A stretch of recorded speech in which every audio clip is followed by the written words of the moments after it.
In the immediate aftermath of the crucifixion, the followers of Jesus numbered barely 100. They were a persecuted underground cult on the verge of being wiped out. Yet within a few decades, this cult had thousands of followers throughout the Roman Empire. It spread through mighty cities like Ephesus, where previously pagan worshippers had built the Temple of Artemis, one of the wonders of the ancient world. It swept away the old beliefs. It traveled as far as the deserts of Turkey to Cappadocia, where a mysterious people carved underground cities and extraordinary churches from volcanic rock. And in the beginning, the message of Christianity was carried on the roads that Rome had built for its soldiers by one man, a preacher named Paul.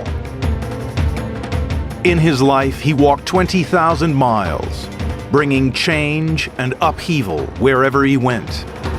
Now, using the latest research in computer graphic imaging, a team of experts will try to reveal the world that he knew, the places that he traveled to and transformed. This is the lost world of St. Paul and the first Christians.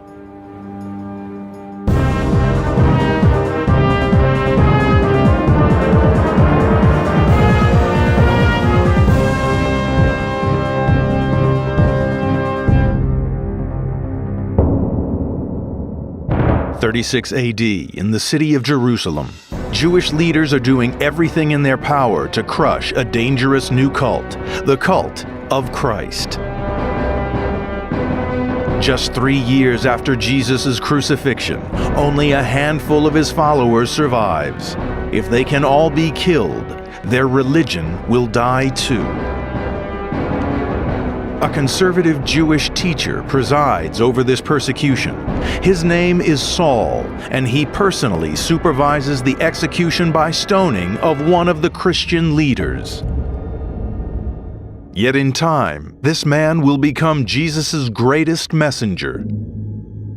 More than half of the New Testament is made up from his writings.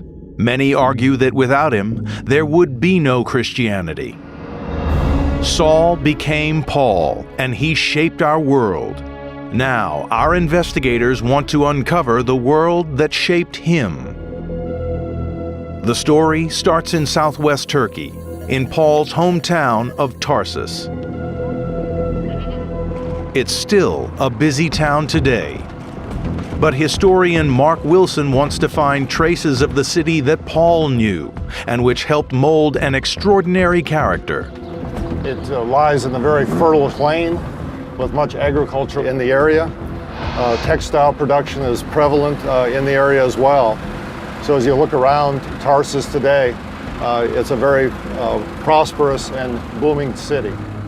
It's become a site of Christian pilgrimage. This is the area in Tarsus where Paul lived, and all pilgrims to the city visit this area. It's widely believed that this well was in use 2,000 years ago and that St. Paul drank its water. This would have been a water source for his family. Because of this, many people believe this is holy water in the well. There's little in Paul's own writings about his hometown, but other sources reveal a striking and significant fact.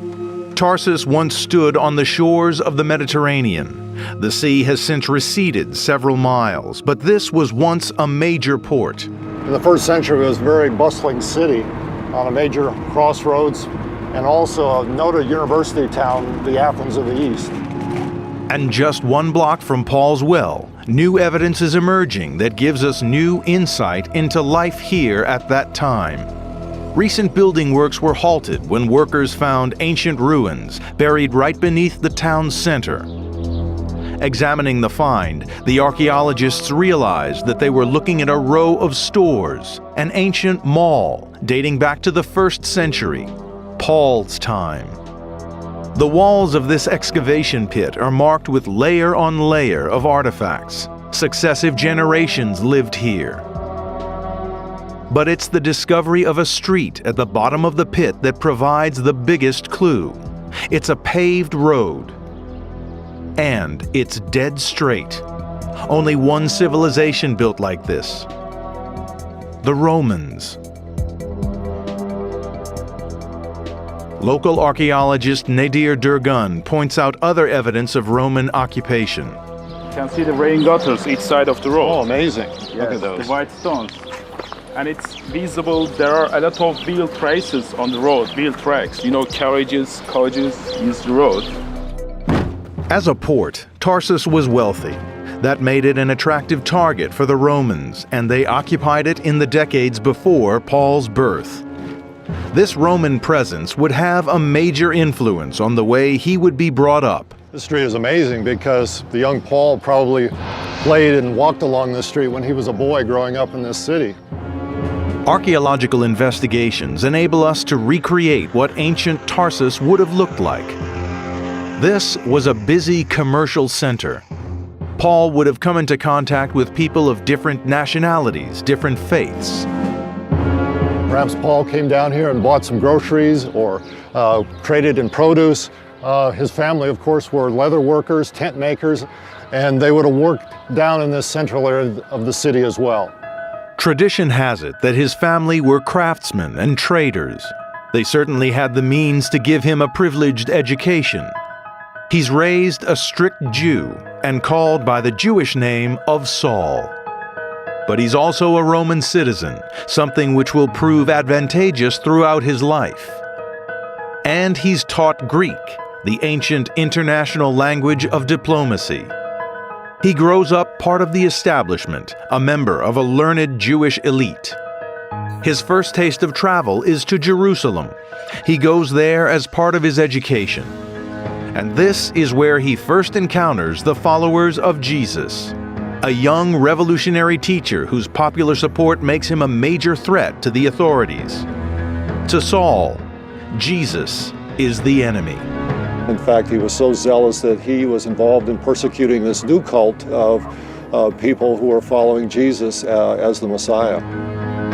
There's no evidence that Saul ever met Jesus, but we know he considered his teachings blasphemous. And after the crucifixion, he devoted his life to wiping out his followers. This was basically a nascent group that was forming in cities throughout Palestine, and Paul thought if he could kill and deprive these communities of their leadership, perhaps he could snuff out this new religion. It is this background, conservative, traditional, violently anti-Christian, that makes the story of Paul's conversion all the more remarkable. The New Testament says that he pursued a group of Jesus' followers who had fled to the city of Damascus. On the road, he was struck down by a blinding light. It said that Jesus appeared to him in a vision, and Saul repented, transforming himself from that moment on into a messenger of the gospel. Well, certainly his dramatic conversion on the road to Damascus was the beginning of his own spiritual journey. Here, the persecutor now becomes the ardent follower of Jesus as the risen Lord. He continues on to Damascus, where he is baptized, taking the name of Paul, and his mission begins. Paul begins a journey that will last the rest of his life and cover an estimated 20,000 miles. It is made easier by the enormous network of Roman roads. We're walking along a section of Roman road about 10 miles north of Tarsus. This gives us a good idea of what Paul experienced as he traveled along these roads throughout the eastern Mediterranean region. These were being constructed by the Roman military to make long-distance travel as fast as possible. Without them, the government of their vast and growing empire would have been impossible. The remarkable preservation of a Roman road like this shows how well they were made. We're looking here at the original stone pavement called the metalling that was on the surface of the road, as well as the original curbing. Roman roads are built to a strict formula. First, a trench is dug, then packed with boulders and sand to make a solid base. This is topped with layers of smaller stone and clay, and then paving stones, often made of basalt, are laid on top. They're sloped so that rainwater runs into the guttering at the sides. Paul starts his mission in Antioch, the provincial capital of Syria. His followers there are the first people to be called Christians. And he then keeps moving, through all the big cities of the region, seeking the places where the old religions are most powerful. He will preach his message in the shadow of the Temple of Artemis. It is one of the wonders of the ancient world and the biggest pagan temple on the planet. In 52 AD, St. Paul comes to Ephesus, the fourth largest city in the ancient world. He is just one of tens of thousands of pilgrims visiting the city. Most have come to venerate the goddess Artemis. Artemis was the goddess of the hunt. She was also the protectress of virgins. And we know that during the yearly festivals, this was a time when the young unmarried women would find their spouses. Artemis was one of the most important gods in Greek and Roman religion. And here she had a shrine to match her status. The Temple of Artemis was known far and wide. Its image was molded on the coins that circulated the region. This was one of the 7 wonders of the world, and in Paul's time, the largest temple in existence.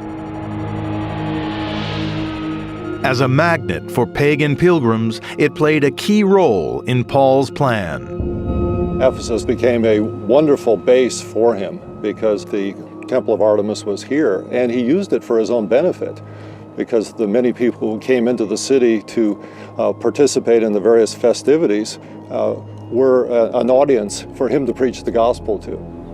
Our investigators will reconstruct the Temple of Artemis as Paul would have seen it. The evidence suggests that the people of Ephesus used revolutionary construction techniques. But all that remains today are a few marble blocks recovered from beneath 20 feet of silt. To build this temple required a monumental task. Not only did they have to build it, they needed to figure out how to build it. They'd never done anything like this before. In their desire to honor their goddess, the temple's builders and engineers set themselves a challenging task. The decision was made to build the temple entirely from marble, and the nearest source of marble lay 8 miles away. It all had to be transported back to the construction site. Archaeologist Julian Bennett is seeking to discover how it was done. Gangs of men would be working with metal chisels and hammers all the way around to create a narrow trough less than 6 inches wide. You can still see the surviving trough there. And then once they got the channel down to the level of the block they wanted, you came from the side, you hit it with steel wedges and the block would lift off. An estimated 51,000 tons of marble were needed. The Ephesians didn't do the hard work themselves. They delegated it to slaves and criminals. The common punishment for crime was to be sentenced to work in the quarries. You weren't expected to live too long, and you probably didn't. Once they'd carved out the blocks, they still had to get them to the temple construction site. In the 21st century, quarrymen rely on heavy machinery. A few hundred yards from the ancient quarry, gray marble is still being extracted from the same site. The average block is 13 tons, about the same size as the blocks used to build the Temple of Artemis. Today, a machine makes it look easy. When the temple was built, sheer manpower. But the temple architects used all their ingenuity to speed up the process. They invented a method that would make them better stone movers than even the Egyptians. They turned the square blocks into wheels. Wooden cradles were built around the cut rock so that it could easily be rolled the 8 miles into town. Once they had the raw materials, they could set about building one of the greatest temples the world has ever seen. In its heyday, it would attract more pilgrims than the Temple of the Jews in Jerusalem. Today, the site where it once stood is a flooded marsh. It's hard to imagine why such a huge temple would be constructed here, on a piece of land no modern builder would touch. The Roman historian Pliny claims the marshy ground was chosen as a precaution against frequent earthquakes. It would cushion the tremors. Another theory is that a meteor landed here. The ancients thought it was a god sent from heaven and constructed their temple around it. Either way, the location presented the builders with a serious problem: how to construct what would be one of the wonders of the world in a swamp. They started by creating a dry base, treading down a layer of charcoal, then covering it with sheep fleece to prevent water rising up. Slate blocks were put on top. The floor of slate and marble was built 8 feet high to stay above the water level. It spanned an area 255 feet wide and 425 feet long. This sturdy platform supported a forest of columns. This one is 45 feet high, but Pliny reveals that the originals were a massive 60 feet, 6 stories tall. To achieve this ambitious engineering task, the architects used scaffolding. They assembled the columns from a series of stacked drums, each weighing more than 8 tons. A column consisted of around 30 drums, and once assembled, they were fluted with hammer and chisel. This was done an incredible 127 times. Amongst the ruins, Aaron Marshall finds evidence of how they built the temple roof. So, having gotten the columns up, now you have the task of actually erecting the lintels. The lintels are all of those stone blocks which you have to put on top of the columns. Again, it's Pliny who tells us how the lintels were positioned. It was crucial to get it precisely right. What they did was they erected a ramp of reed bags all the way up to the level of the top of the columns. Then they placed the lintels on top of them and then poked a hole in the reed bag so all the sand came out. Slow enough so that the lintels could be adjusted. You have to bear in mind, these aren't mortared. They have to be exact. It took 120 years to complete the temple. We can now bring to life this incredible part of St. Paul's lost world, an astonishing building that was bigger than anything that had gone before. It was the focal point of huge activity, all centered around the cult of the goddess. An awning in the roof bathed her statue in light.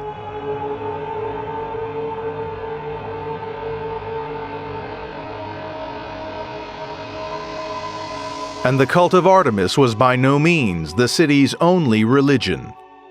The Romans believed in many gods, and they tolerated the traditional beliefs of the peoples they conquered. So at first, Paul and his new religion are well received. And a few miles from the temple in the city center, Paul discovered something that will allow him to deliver his message to an audience of unprecedented size. We're entering one of the most spectacular buildings in Ephesus. 25,000 people came here for games and for protest. St. Paul entered here.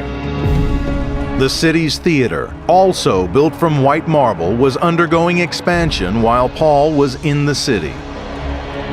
459 feet across, containing 66 rows of seats, it was once the largest theater in the country. Paul would have come here and addressed one of the biggest audiences of his life. This was the perfect theater. It seated 25,000 people, and the acoustics allowed for a dramatic impact. The superb acoustics derive from the design of the theater's seating. These seats are wider, and the further up you go, they're narrower. And this concave shape helps to retain the sound in the theater. But the theater wasn't designed simply for speeches and plays. The partition that shields the front row indicates that Paul shared his stage with more dangerous entertainment. The wall is high to protect the spectators from the death and the blood and the guts of what went on here. The recent discovery of a dedicated graveyard in Ephesus confirms that this theater was an arena where gladiators fought. These immensely popular contests drew large audiences. And as far as Paul was concerned, the gladiator games attracted even more people to hear his message. Because what separated St. Paul from Jesus' other disciples is that he doesn't just target Jews, he aims to convert people of all faiths. His methods would cause Christianity to become a worldwide religion. Ultimately, they would bring about the downfall of the Roman Empire. And yet it was the Romans' own engineering skill which gave St. Paul the opportunity he needed.